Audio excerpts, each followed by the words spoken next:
دین دو عظیم اصولوں پر مبنی ہے. پہلا اخلاص، یعنی اگر کوئی آدمی دین پر چلنا چاہے، اسلام پر چلنا چاہے نا، تو سب سے پہلے اس کو کیا کرنا ہوگا؟ اپنے اندر اخلاص پیدا کرنا ہوگا. ایک مسلمان کے اندر سب سے پہلے اخلاص پیدا کرنا ہوگا. یہ ہماری دعوت ہے، یہ اہل حدیث کی دعوت ہے، سلف کی دعوت ہے. یہ ہمارا سب سے پہلا منہج ہے کہ اپنے اندر اخلاص پیدا کریں، کیونکہ جب تک ہم اپنے اندر اخلاص پیدا نہیں کریں گے نا، کوئی عمل اللہ تعالیٰ قبول نہیں کرے گا.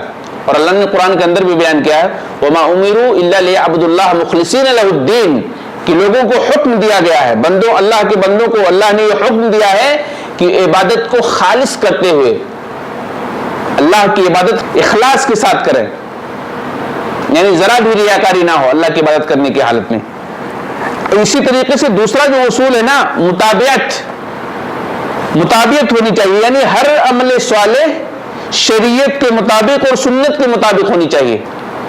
یہ اہل حدیث کا دوسرا سب سے بنیادی اصول ہے. کیا کہ سب سے پہلا کیا ہے؟ اخلاص ہونا چاہیے. اخلاص ہونا چاہیے. دوسرا کیا ہے؟ مطابعت ہونی چاہیے. یعنی ایک آدمی جو بھی عبادت کرے نا، اس عبادت کے اندر کیا ہے؟ وہ عبادت سنت کے مطابق ہونی چاہیے، تبھی جا کر کے یہ کارگر ہو سکتی ہے، تبھی جا کر کے اللہ کے یہاں قبولیت کا درجہ حاصل کر سکتی ہے. ورنہ آدمی عبادتوں کا ایک پہاڑ کھڑا کر دے، خوب زیادہ عبادت کرتا رہے، لیکن اگر وہ سنت کے مطابق نہیں ہے تو پھر وہ عبادت کالعدم قرار دی جائے گی، وہ عبادت تسلیم نہیں کی جائے گی، اس عبادت کا کوئی اجر و ثواب بندے کو نہیں ملے گا. تو یہ بنیادی سب سے اہم باتیں ہیں. پہلی بات کیا ہے؟ اخلاص. اور دوسری بات یہ ہے کہ مطابعت. اللہ نے اس کو بیان کیا ایک جگہ پر کہ بلا من اسلم وجهه للہ وهو محسن فله اجر عند ربہ. سنو، جو بھی آپ اپنے آپ کو اللہ کے سامنے جھکا دے، جو بھی اپنے آپ کو اللہ کے سامنے جھکا دے، وہ محسن، اور وہ اچھا کام کرنے والا ہو، اللہ نے فرمایا فَلَهُ أَجْرٌ عِنْدَ رَبِّهِ، تو اس کے رب کے پاس اس کے لیے اجر ہے. وَلَا خَوْفٌ عَلَيْهِمْ وَلَا هُمْ يَحْزَنُونَ، اور اسی طریقے سے اس پر نہ تو کوئی خوف ہوگا اور نہ ہی کوئی غم. اس آیت مبارکہ میں اللہ نے جو بیان کیا من اسلم وجهه للہ، اسلم وجهه للہ، اس سے مراد اخلاص ہے، اس سے مراد اخلاص ہے. ٹھیک ہے. وہ محسن، محسن سے مراد کیا ہے؟ مطابعت ہے.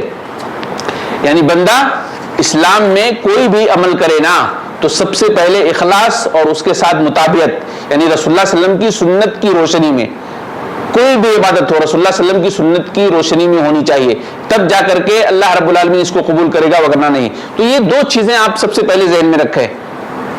سلف کے اصولوں میں سے سب سے پہلا اصول کیا ہے کہ آدمی جب اسلام کے کسی حکم پر عمل کرے تو سب سے پہلے اخلاص ہو، اور دوسرا سب سے بنیادی اصول یہ ہے کہ مطابعت ہو، یعنی رسول اللہ صلی اللہ علیہ وسلم کی سنت کی روشنی میں کیا جائے.